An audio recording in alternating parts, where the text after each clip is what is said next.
All right, we're back for part two. Once again, I'm joined by go-to DB coach Thompson McCallum, Queens Gales, coach for the Junior Gales, been around football for a long time. So in part one, you saw lots of great DB coaching points, even receiver, for all the one-on-one reps that we broke down. And the first video was pretty long. It was about 30 minutes, but we'll keep this one a lot shorter. We'll just get you all the points you need and break down the play. Make sure if you haven't seen it already, check out part one, and there's a lot of other film breakdowns on this account. Learn how to play the position, learn from other people's mistakes, and elevate your game. And for even more, check out the Instagram page at Pick Six Athletics. There's a lot more drills, training, and film breakdown on it. All right, Number one. All right, let's get at it. Play number one. DB receiver one-on-one. So I'll let the play go a couple times, then we'll talk about it.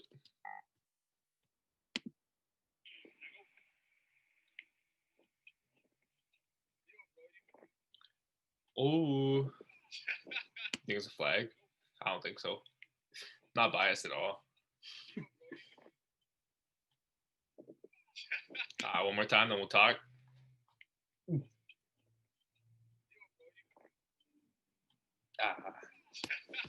All right. How about you start us off? Actually, I'll start. I like the DB stance. Tell he's nice and low. Feet, they might be a bit close. It's hard to tell from this angle, but he looks ready to move. Hands aren't too low. You're ready to go and strike with them. Eyes are on the receiver's hip. Low man wins. He's lower here. I hope he wins. What do you think about the stance? Yeah, the stance is good. It's good to have the hands ready, especially when you're in the press. You got to be expecting some contact, so got to be ready to hold your ground. Yes, sir. Wow, let's watch your press part.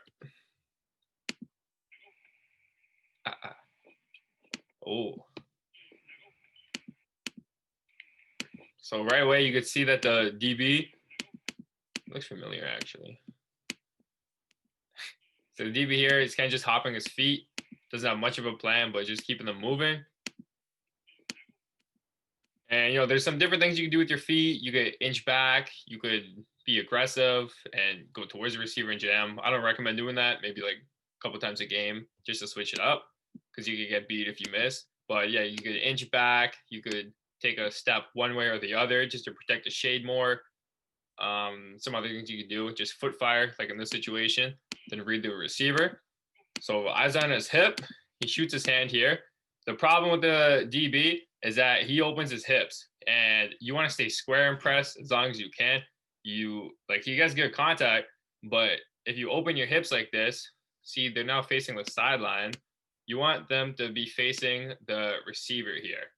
And the reason for that is it makes it a lot harder for him to end up crossing you if your hips are square. Think about you're playing basketball and you're keeping the man in front of you. You're not going to do it very well with open hips compared to if they were square. And also with this, as soon as you open your hips one way, it makes it a lot easier for the receiver to go the other way on you. So you want to stay square, shuffle laterally, and get the strike in like that. There's really no reason to open up here, just poor technique on the DB. Yeah, he ends up being okay because at the start doesn't go back too much, so he opens his hips, but there's still not a lot of space with his arm in there for the receiver to get an easy release. The receiver tries to throw his hand, but kind of misses there, so that gives the DB time to flip back and get going towards the inside. Does do a good job squaring up after, though. Strikes came back to balance, so it's actually not bad. Oh, look at the muscles. This guy's jacked. See this chest line? Anyways, strikes. Got a good strike on the receiver. Definitely slowed him down. But then here, just gets crossed in the inside shade. And then after that, see what happens. So Thompson, if a receiver releases inside you, especially after a little delay, like a jam, what are you expecting? If he goes inside for the release, especially here, you see the receiver's hips are not pointed upfield anymore. Like he's turned his shoulders, he's turned his hips. He's really trying hard to get that inside release. The reason why is probably because his route is going to be an inside breaking route. So he has to establish his leverage on the inside to give him space to run his route and create some separation on the break. Excellent point. And as a DB, if you notice this, what do you think you should do? I would say this is a pretty good job to first trying to get up on the upfield shoulder. So that's going to slow him down a bit, especially with he's pretty close, so he can get his arm on there and slow down the receiver, disrupt him, make him feel really uncomfortable. But especially if you go back a little bit, right at the top here, when you feel this receiver leaning back on you, he's probably because he's trying to sort of keep you to the outside so that when he breaks, he can maybe get a little bit of a step on you. Right. And more coached up receivers. This is my boy Leo. He's just in high school right now, but more coached up receivers, they'll probably use their right hand in this situation and try to swat you by. So you end up going this way. And that's why the DB here, a couple good things that I like in this situation, and this would be great to add to your game. Don't do it already. One, he's feeling the receiver lean and he's leaning back. And he's leaning back. So if the receiver leans and breaks in, you're already leaning in that direction and it's easy to break there.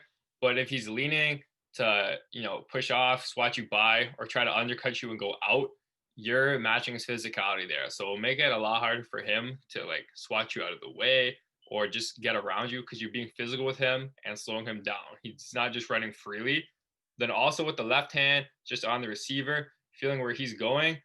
But also receivers don't like being touched. So, if you're punching their hip, punching in their dick, or just hitting them in their stomach, just making it uncomfortable for them. It'll just anything to slow them down. Don't recommend doing everything. Catch your guys in practice, but when it's game time, anything goes. If the ref don't see it. Yeah, see, just from the positioning on the outside being close to the hip, if the receiver did try to swat back and go outside, he's going to be getting right into your body. So yeah, you can just be really physical with that. Yeah, and get it that way. Just don't get out on top. Yeah, and you're still in position to just trail him and play an inside breaking route as well. Yeah, the DB. Yeah. All right, so we watched the first part with the press. The inside made it up. And watch the second part, inside stem, read it, inside lean. Now let's watch the third part. Ball play.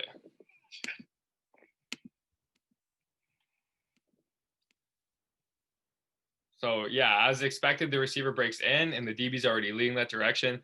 What a seamless break already running there.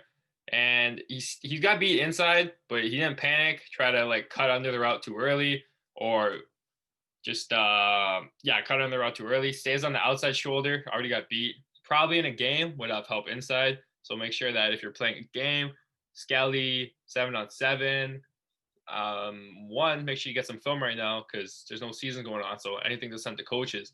But two, if you got help inside, know where your help is. Because if you get beat inside, when you got help inside, it's probably okay if you just stay on the outside shoulder and play like this. So from the outside shoulder, DB stays patient. Well, the quarterback will probably want to place this one. If you go back a little bit. Yeah, you don't control it. Because the DB is on the outside here, the best place for the quarterback to place this would be more way on the inside, so the receiver has to stretch out and extend to be able to make this catch, right? The DB's right on his hip, so he has a little bit of inside leverage on him, so the only way to create that open space for the ball or for the receiver to get to the catch point is if the quarterback throws it. Where's the little annotate? We'll even show you here with a quick draw. It's good. Yeah. Okay. So yeah, if the quarterback throws it out over here, maybe up high, his quarterback or his receiver is a little taller, so he can probably reach out and stretch out in front of the DB to be able to get the ball. Or maybe if he wants to throw it, maybe if it's a second down, they need the conversion.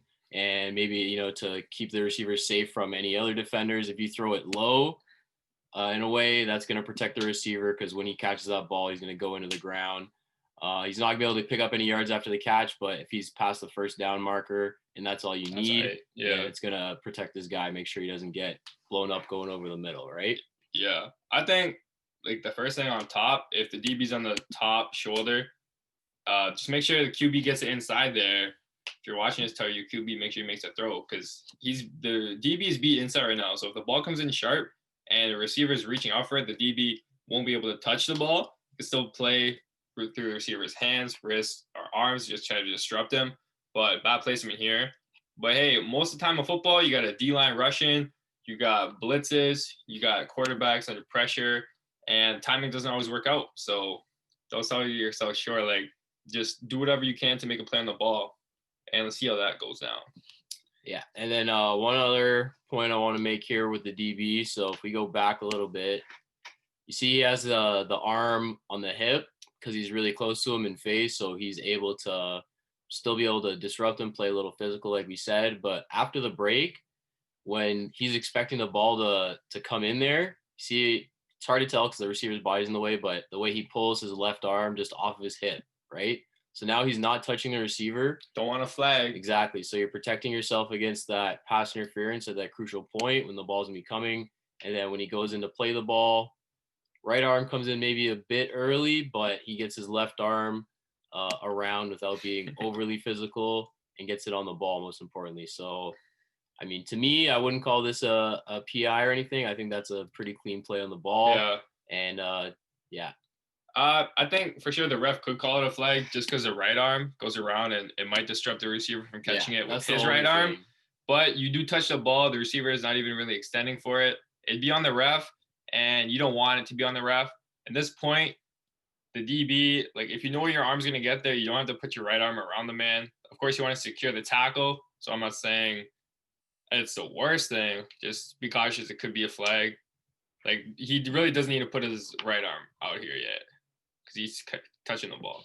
Now imagine right here if the DB caught the ball, just one hand. Yeah, well, like ideally you'd want to maybe just like half step earlier. This is something we work on a lot.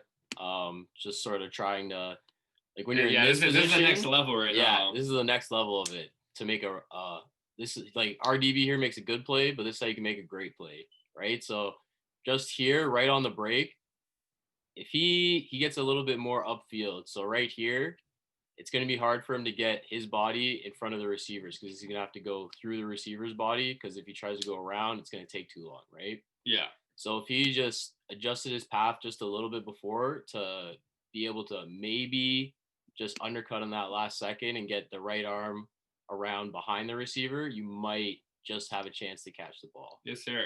Just barely. But again, he takes a safe play, secures the tackle, and gets the knockdown. Pass breakup. Yeah. Yeah. So, there's a lot you could take out from this play. It was one play. We broke it down for like 10, 12 minutes. 3 main parts of it: the press, the lean, then the breakup. And, he ended up being in a good position to break up the ball, but not pick it off because the DB messed up in the first part. So, never forget any part of your workout or technique, because it all adds up in the end. If you miss something in the first step, it'll just come back to kill you later on.